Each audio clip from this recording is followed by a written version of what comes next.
Hello and welcome. My name is Jeffrey Kennedy and welcome back to another episode of Elliott Wave Junctures. Today we're actually going to be looking at triangles and more specifically actually how to trade a triangle. Now before we actually talk about doing so, let's take a quick look at triangles and why they're exciting as trading opportunities. What we have here is the 30-year Treasury bond. Ticker symbol is USAA. This is the combined sessions chart. And here's the actual triangle that I see in this market. And just to kind of give you a better idea, I have labeled a chart here. One thing I do think is interesting, I like the way prices moved above that BD trend line and actually came back down and testing kind of the apex of the trend line prior to that move to the upside that we saw. But this is a triangle. It's a sideways price move. It's identified as waves A, B, C, D, and E. Each wave of a triangle subdivides into 3 smaller waves, and then whenever a triangle is complete, it then gives way to a thrust, what we call a triangle thrust, and that would be this move right here. Also, too, it's important to understand that triangles can only occur in the wave 4, wave B, or wave X wave positions by themselves. But this is why they represent good trading opportunities for traders, is because what this area is here as the triangle forms, that's what I call market compression. Well, whenever a market is through compressing, what happens? It expands, and thus we have the triangle thrust here to the upside. And that's where traders make their money, on that move or that subsequent thrust. Well, let's look at another price chart here. And what I want to do in this instance, this is a stock. The ticker symbol is VCI. And what I'd like to do in this instance here is go ahead and identify the pattern and also look at a few different entry techniques. Okay, well overall here's the larger pattern here in this issue, and what really caught my eye when I was looking for different topics to talk about with respect to Elliott Wave Junctures was this little formation right here. That's the formation that really caught my eye. Okay, let's take a look at it from a closer point of view. And what you'll see here, or what I believe is going on, is that we do indeed have a triangle here. This could be a triangle wave B, this could be an X, this could be a 4. But this is definitely a triangle. I like the A, B, C, D, E.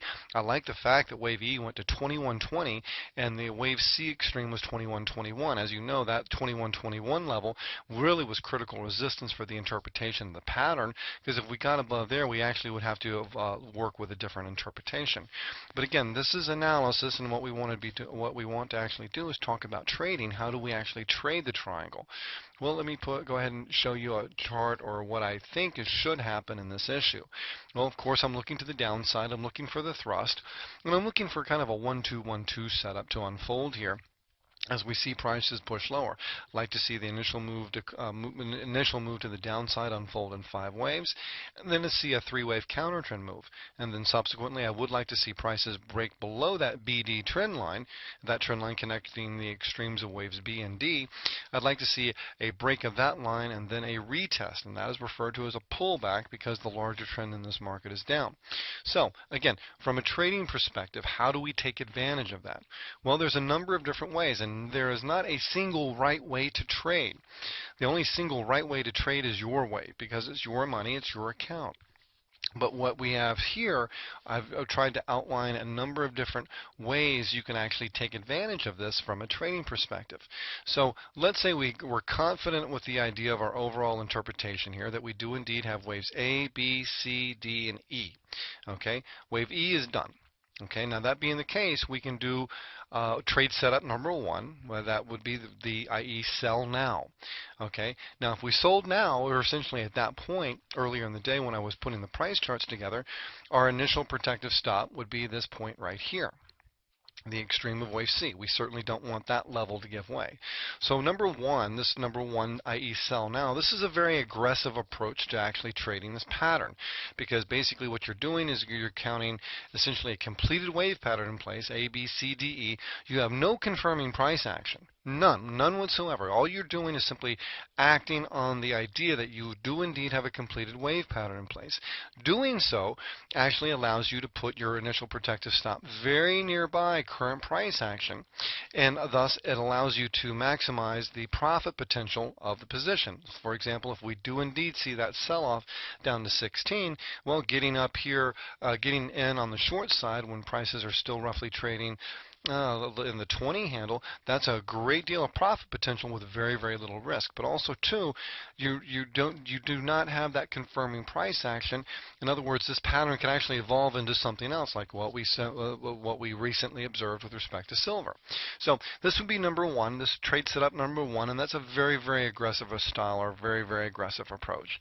Now, second style would be sell on the first three-wave bounce.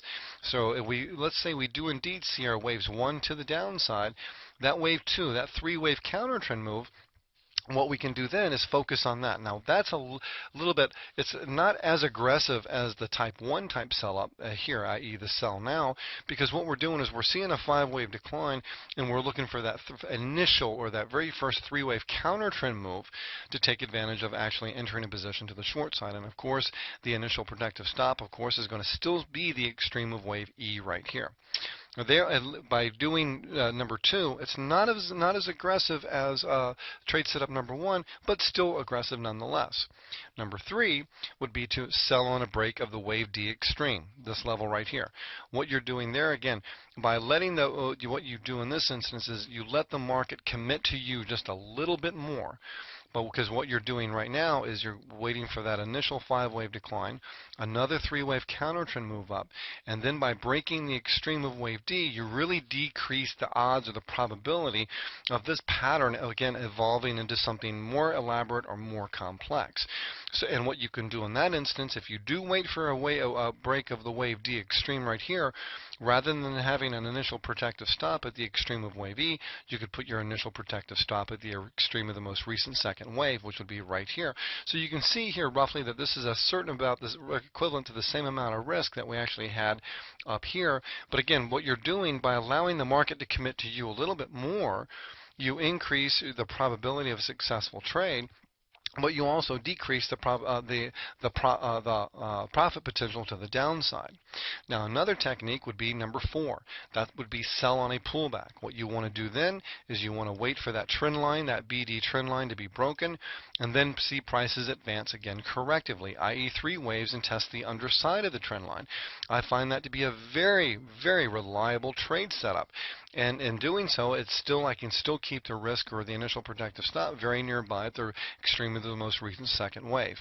Now, a fifth and final way, again, this is more conservative, more slow. It would be wait for that prices to push up to test the underside of the BD trend line in a pullback, and then sell on a break of this extreme right here. And if you did that, you can actually lower your risk or lower your initial protective stop, of course, to the extreme of the most recent second wave.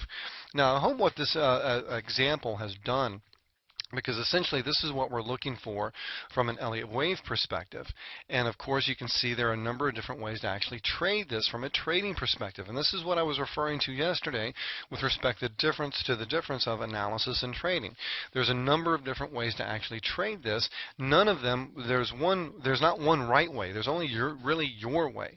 And the way these trade setups actually differ is they allow you to, number 1, manage the potential profit. Sometimes it can be very, very large. Sometimes it can be very, very small. But what I find is that if you give up a little bit on the front end, what it actually does is it increases the probability of a successful trade. Entering back here, let's say in this type 1 setup, that's a very risky approach, because essentially what you're doing is you're taking action on simply nothing more than a completed wave pattern without having the confirming price action. Now the trade-off is that you, by relinquishing, by not being so proactive initially on the trade, waiting, say, for trade setup number 2 or 3, even number 4, what you're doing is you're decreasing the potential profit you might see on the trade, but also what you're doing is you're allowing the market to commit to you a little bit more, thus increasing confidence in the actual setup and a successful outcome. So this, again, there's not a single right way to trade. There's only your way. And again, what I find is that if you kind of give up a little bit on the front end and not try and, say, top tick the market, picking tops and picking bottoms, let the market commit to you a little bit more. What it does, again, is it slows your trading down, but more importantly, it focuses your attention on what I believe to be higher probability trade setups. For example, the point here, the wave 3, the trade setup number 3, sell on a break of the extreme of wave D, or wait for that pullback, a test of the BD trend line. These are what I consider to be much higher probability trades than being too aggressive and getting in too early without sufficient evidence.